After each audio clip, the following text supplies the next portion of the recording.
Witam Państwa bardzo serdecznie na wystawie Początki Litwy, Origins of Lithuania, którą mamy przyjemność prezentować w naszym muzeum od 26 listopada 2023 roku do 22 września 2024. Chcielibyśmy pokazać Wam taki mały przedsmak, bo oczywiście zapraszamy Was do odwiedzenia naszej wystawy osobiście, ale to wideo będzie takim krótkim wstępem, który mam nadzieję zachęci Was do przyjechania do Gniezna i odwiedzenia Muzeum Początków Państwa Polskiego. Jest ze mną dzisiaj wyjątkowy gość, profesor Aleksiejus Luchtanas, profesor Uniwersytetu Wileńskiego oraz wieloletni wicedyrektor Państwowego Rezerwatu Kulturowego w Kiernowie.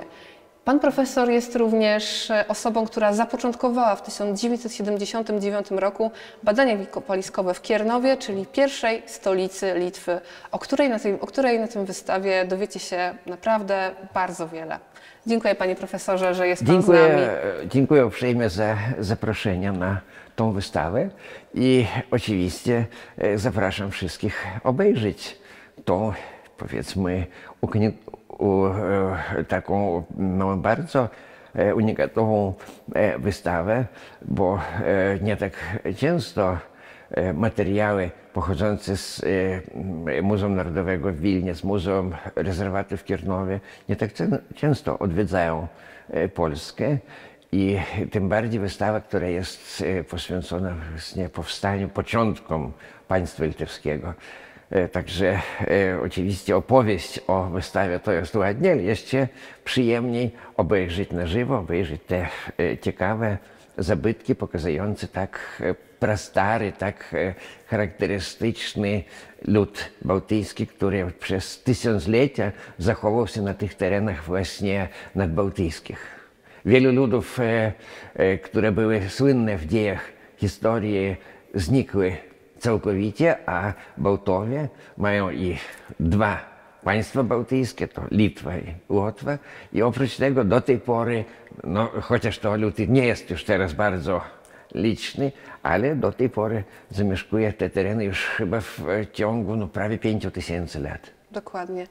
Więc to był taki krótki wstęp, a teraz zapraszamy Was do obejrzenia i wysłuchania historii, które pan profesor nam zaraz opowie, i obejrzenia ponad 500 zabytków, które tutaj prezentujemy. Panie profesorze, skąd w takim razie przybyli Bałtowie na wybrzeże Bałtyku i czym się charakteryzowali, czym byli wyjątkowi? No, według najbardziej prawdopodobnej, najbardziej uznanej wersji w dniu dzisiejszym Bałtowie, jak i inne ludy indoeuropejskie wychodzą z terenów stepu.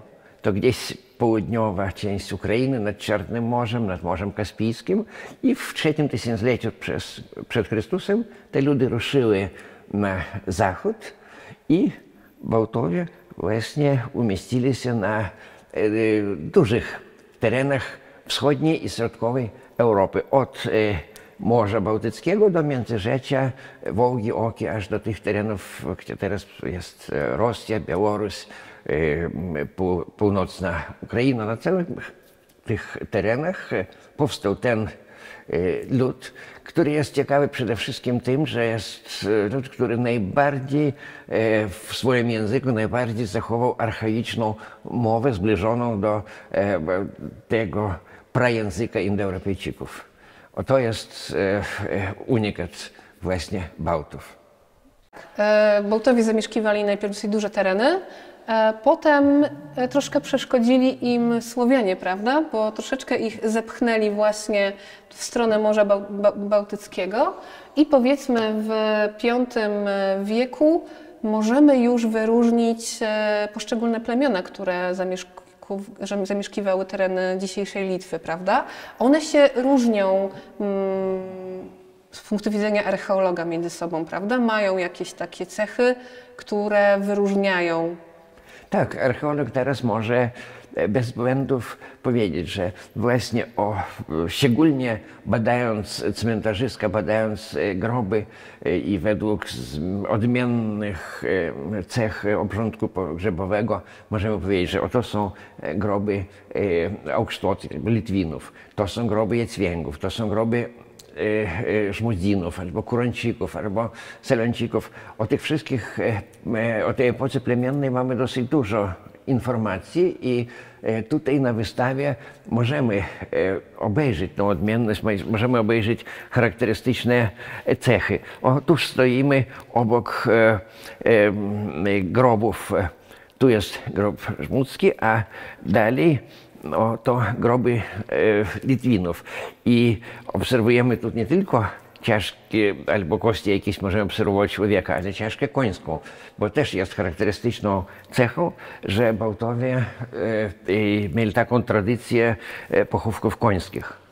I są i pojedyncze groby końskie, i masowe groby końskie, i cmentarzyska, jakaś odrębna część cmentarzyska jest przeznaczona właśnie dla pochówków końskich, a obok jest pochowany wojownik. I tu obserwujemy broń z tego okresu, właśnie z epoki plemiennej.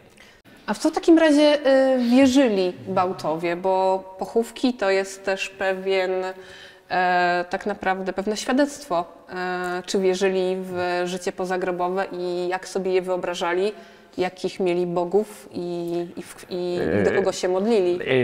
Wierzenie pogańskie to też jest bardzo interesująca, bardzo charakterystyczna cecha ludów bałtyckich, bo Litwini i Żmudzini, Litwini najdłużej zachowali wiarę przodków, pogaństwo. Tylko na przełomie XIV i XV stulecia odbyła się ta chrystianizacja Litwy. A Żmudź w ogóle początek XV wieku, to jest bardzo późno. Także były wierzenia pogańskie, przede wszystkim to wierzenia w różne przyrodę. Mogły być święte gaje, święte jeziora, źródła, bagna. To po litewsku nazywa się Aukas. Aukas albo Auka to jakby takie miejsce i ofiarne, i w którym składano ofiary, w którym modlili się. I jeżeli na terenach pruskich mieliśmy kapłanów, to na Litwie ta instytucja kapłaństwa pogańskiego powstaje tylko gdzieś w końcu tej epoki, XIII-XIV wiek. To ten słynny Lizdejko, który ogłosił, że trzeba Wilno założyć tam, gdzie polował Gedymin i tak dalej. A do tej pory to chyba jakiś z tych kunigasów, książąt był kapłanem. Nie było takich osób, które mieliby taką specjalizację. No i oczywiście święte drzewa, olbrzymie kamienie. Szczególnie jeżeli jakieś są ślady na tych kamieniach, to też no, taka przyroda, powiedzmy, że przyroda była głównym bóstwem tych ludów pogańskich. A to chyba już ostatnie może moje takie pytanie. Jak żyli na co dzień? Czym się zajmowali Bałtowie w okresie plemiennym? Jak wyglądały ich osiedla, mieszkania, domy? No, przede wszystkim mamy cały system osiedli obronnych, grodzisk. Parę dni temu ogłoszono, że już znaleźliśmy na Litwie 1000 grodzisko. Mamy już 1000 grodzisk. Mamy na Litwie, ale poszukiwania dalej trwają, więc może jeszcze gdzieś niecoś trafimy. To jest bardzo ciekawa sytuacja, ale obok tych osiedli obronnych są nieumocnione rolnicze, takie nieduże wioski osiedli, gdzieś rozmieszczone nad wodą. Tam są drewniane chaty, z początku konstrukcji słupowej, z takim otwartym poleniskiem po środku, potem już zęby, tak jak i wszędzie w strefie leśnej. Wszystko jest z drewna. W ogóle ta architektura późniejsza, taka już kamienna architektura, trafia u nas tylko w końcu XIII wieku. Pojawiają się pierwsze twierdze murowane, a wszystko jest zrobione z drewna i ludność rolnicza, hodowla, uprawa wszystkiego oprócz gryki.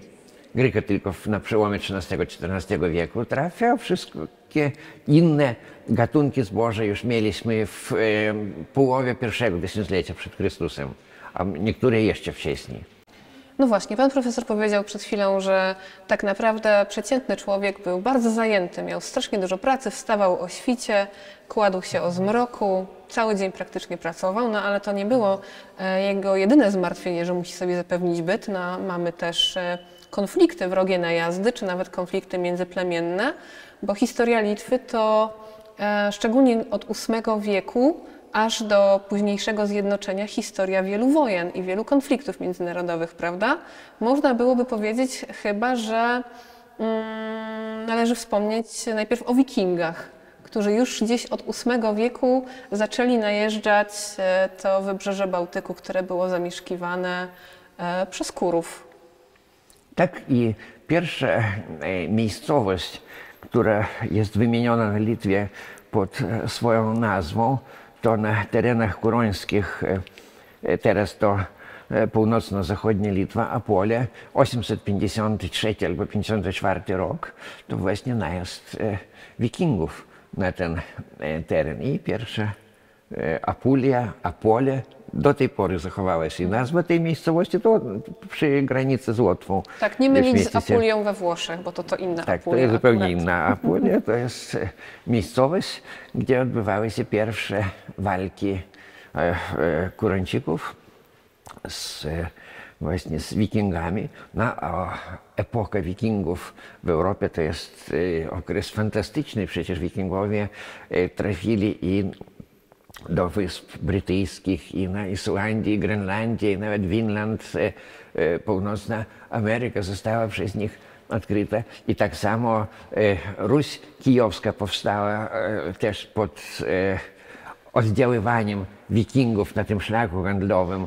I to samo związane jest z Bałtami. Szczególnie Semigalowie i Kurończycy, szczególnie, no i Prusowie walczyli aktywnie z Wikingami i nawet na tych terenach nadmorskich powstały osady wikińskie. I Truso, to teraźniejsza Polska, i Syburg, Grobienia na Łotwie. I są ślady oddziaływania Wikingów po Łądze na Litwie.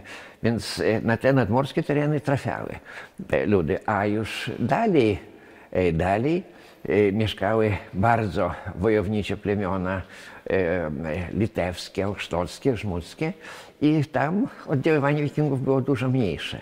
To był dla Wikingów teren nieznany, drogi i tam powoli powstawało to państwo litewskie, które wreszcie w końcu na przełomie XII-XIII stulecia raptem ci Litwini z bagien swoich i lasów wyszli i my już obserwujemy, że wszędzie naokoło, już nie na nasze tereny są robione wyprawy albo Wikingów, albo kijowskich książąt Rusi Kijowskiej, ale już Litwini wszędzie są bardzo aktywni. To jest na Górnej Wołdze, w Karelii nawet, koniec XII wieku Karelia, potem Czernigow na Ukrainie, Lublin w Polsce i tak dalej. We wszystkich kierunkach rozpoczyna się bardzo aktywna działalność właśnie już Litwinów. Odbywa się zjednoczenie tych terenów i w końcu już w XIII stuleciu powstaje pierwsze królestwo. Wtedy mamy jedynego króla Miandoga. Kto w takim razie zjednoczył plemiona zamieszkujące Litwę? Kim był ten człowiek, któremu się to udało? No, teraz my moglibyśmy powiedzieć, że był on takim samym władcą jak i inni w tym okresie, bo rabował swoich sąsiadów, niszczył grody sąsiedzkie, okoliczne, ale z drugiej strony to był proces zjednoczenia Litwy i pod jego władzą, z początku w początku XIII stulecia w umowie pomiędzy Litwą i Wołyniem, tam po prostu mówi się, że on był jeden z 5 większych książąt. A potem już w połowie XIII wieku odbywa się jego koronacja, już on jest zwycięzcą i już jest władcą nie tylko Litwinów, ale także i Szmudzi, i Jacwingów, i Semigalów. Już jest wielkim władcą i od papieża jest umowa zrobiona z miastem Rygą i z zakonem inflanskim i od papieża otrzymuje koronę. To jest jedyny koronowany władca Litwy i pierwszy A władca. mowa oczywiście o Mendogu, bo chyba mi umknęło imię. Międok, tak, Międok. Koronacja gdzieś odbyła się tak dokładnie. Dzień koronacji nie wiadomo, ale u nas jest święto narodowe 6 lipca zawsze. W Kironowie odbywają się zresztą w tym tygodniu odbywają się olbrzymie festyny archeologiczne związane z tą, że jest państwowy dzień wolny, to koronacja pierwszego króla. Potem już nie mamy więcej króli, mamy tylko wspólnych. Kiedy była już Rzeczpospolita obiegu narodów, wtedy mamy, i kiedy była Unia personalna między Litwą i Polską, wtedy już mamy król. A taki tylko litewski król to jest Międok. No tak, Mendok Zginął zresztą. Zginął niestety. I potem był jakiś taki okres rozruchu. Ale szybko, już w końcu XIII stulecia, pojawia się nowa dynastia Gedyminowiczów, no, z której Gedymин to już był dziadkiem Jagieły i Witolda, także stamtąd już poszła ta słynna dynastia, która potem była koronowana w wielu państwach Europy i zachodniej, i środkowej, która, no ta słynna rodzina, do tej pory są przedstawiciele tej rodziny, tam na przykład gałęzienie Sąguszków do tej pory, także mamy jeszcze z Gedyminowiczów trochę. No właśnie, Litwa za Gedyminowiczów nie dość, że powiększa swoje terytorium. Gedymin i jego następcy świetnie sobie radzą z zagarnianiem kolejnych terenów, szczególnie najeżdżają Ruś. Szczególnie Olgierd, ojciec Jagieły, szczególnie Keistuć raczy jego brat raczy sobie na Żmudzi w Litwie, a Olgierd organizuje wyprawy. I już do Litwy jest przyłączone nie tylko dzisiejsze tereny Białorusi, ale i Ukraina, i Kijów, i aż pod Moskwą. Kilka razy no, wyprawy do samej Moskwy, do Kremlu. Aż także to jest no, słynna dynastia. I wtedy powstaje to olbrzymie imperium, Wielkie Księstwo Litewskie, od morza do morza, od Bałtyku do Morza Czarnego. Tak, bardzo szybko, bo w ciągu 2 stuleci to jest kilkukrotne powiększenie terenów. I właśnie wspomnieliśmy wcześniej, że pierwszą stolicą był Kiernów. Ten Kiernów już nam się przewijał. Później przez krótką chwilkę prawdopodobnie to były Stare Troki, ale bardzo szybko to Wilno stało się stolicą Litwy i jest nią do dzisiaj. Pierwsza wzmianka o Wilnie to rok 1323, więc obchodzimy właśnie 700-lecie Wilna, też bardzo piękna, okrągła rocznica. Jak wyglądało życie mieszkańców Kiernowa, później Wilna w XIII-XIV wieku? Bo to państwo już bardzo szybko się rozwijało, miasta również były rozbudowywane, no i kwitł tam handel, rzemiosło na pewno. Więc co ciekawego działo się w miastach wówczas? No, przede wszystkim miasta to rzemiosła i oczywiście handel.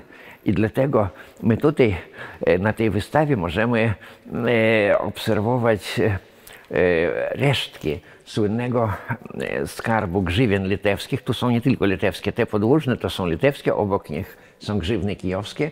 To tak zwany skarb z Wilna, z Rybiszek pod Wilnem, teraz to teren miasta, gdzie znaleziono ponad 700 takich sztabek, to największe. To jakiś już chyba skarb państwowy, bo zwykły osobnik to tak przeciętnie miał no, swoje oszczędzenia w około 4-5 sztabek. O, tu jest mniejszy skarb z Kiernowa, to rzemieślnik sobie schował, albo jakiś z tych kupców chował, a to jest skarb taki już państwowy, duży w wiadrze z brązu. Było to znalezione w latach 30. Sprzedawano, część jest w Muzeum Narodowym, część w Muzeum Uniwersyteckim, w różnych kolekcjach jest rozproszone. W tym okresie największego rozwoju Litwy cały czas Litwinom zagrażają krzyżacy. To jest tak. Nadal cały czas dosyć trudny okres. No ale pojawia się oferta, bo Polska ma problem. Mamy króla, kobietę na tronie, jest problem dynastyczny, trzeba znaleźć jej odpowiedniego męża. I w tym momencie pojawia się propozycja dla Jagiełły. który oczywiście musi ochrzcić siebie i całe państwo, czyli wstąpić już do tego zachodniego kręgu zachodniego chrześcijaństwa, no ale zyskujemy wtedy już zapowiedź, najpierw Unię personalną, a i zapowiedź Unii tak naprawdę faktycznej, fizycznej obu krajów, Polski i Litwy, i zaczyna się pomału wspólna droga, Tak, prawda? zaczyna się wspólna droga i wspólna kultura, i dlatego Litwa daje Polsce najbardziej słynnych chyba patriotów Polski, i takich jak Mickiewicz i Piłsudski. Przecież Piłsudski to rdzenny Litwin, ale patriota i człowiek, który odtworzył po ponad 100 lat niewoli, odtworzył tą Polskę, zbudował ją z niczego, z tych 3 rozborów. To jest fantastyka. I potem cały czas nasza wspólna historia odbyła Tak, się. i to właśnie pokazuje nasza ostatnia gablota na wystawie. Mamy tutaj kafle z herbami. Mamy pogoń oczywiście, bo pogoń do dzisiaj jest godłem Litwy, ale też kafel z pogonią i orłem, więc mamy tutaj takie symboliczne połączenie na tym właśnie przedmiocie obu krajów. No a to, co było po Jagielle, to już jest zupełnie inna historia, na inną też. To już inna historia, to jest nowa historia, ale to właśnie ta sprawa herbów jest też bardzo ciekawa, bo przecież odbyła się potem na początku XV stulecia Unia Horodelska, kiedy połączyły się rodziny polskie i litewskie, kiedy szlachta i najbardziej bojarzy litewscy otrzymali herby polskie, i na przykład moja rodzina ze strony mamy, ten herb Dołęga, on też wtedy trafił i tam jest wymieniony, i to chyba to odgałęzienie, jedna z rodzin, osowscy, oni właśnie wtedy pojawiają się na terenach Litwy, więc mam też jakąś taką wspólną historię w tym sensie. Jeszcze raz zapraszamy wszystkich do odwiedzenia Muzeum Początków Państwa Polskiego w Gnieźnie, obejrzenia wszystkich wystaw, a w szczególności najnowszej wystawy czasowej Początki Litwy, Origins of Lithuania, od 26 listopada 2023 do 22 września 2024 roku. Dziękuję bardzo panu profesorowi Aleksiejusowi Luchtonasowi za piękną historię, za oprowadzenie nas po tej wystawie. No i jeszcze raz możemy chyba tylko zaprosić. Tak, ja mogę też jeszcze raz zaprosić, i bardzo cieszę się, że właśnie w takim historycznym miejscu, gdzie odbyła się prawie 1000 lat temu koronacja pierwszego króla polskiego, że możemy przedstawić swoją wystawę, i myślę, że to jeszcze będzie jeden ważny krok w naszej wspólnej historii, w naszym wspólnym odtwarzaniu naszych pradziejów i w naszym współżyciu dobrych sąsiadów. Kiedyś walczyliśmy, różne były okresy w naszych wspólnych dziejach, ale oczywiście więcej nas łączy w tym czasie, i zapraszam wszystkich na tą wystawę. Bardzo cieszę się, że możemy tu przedstawić jakiś malutki fragment wielotysiącletnich dziejów Litwy. Dziękuję jeszcze raz panie profesorze. Zapraszamy.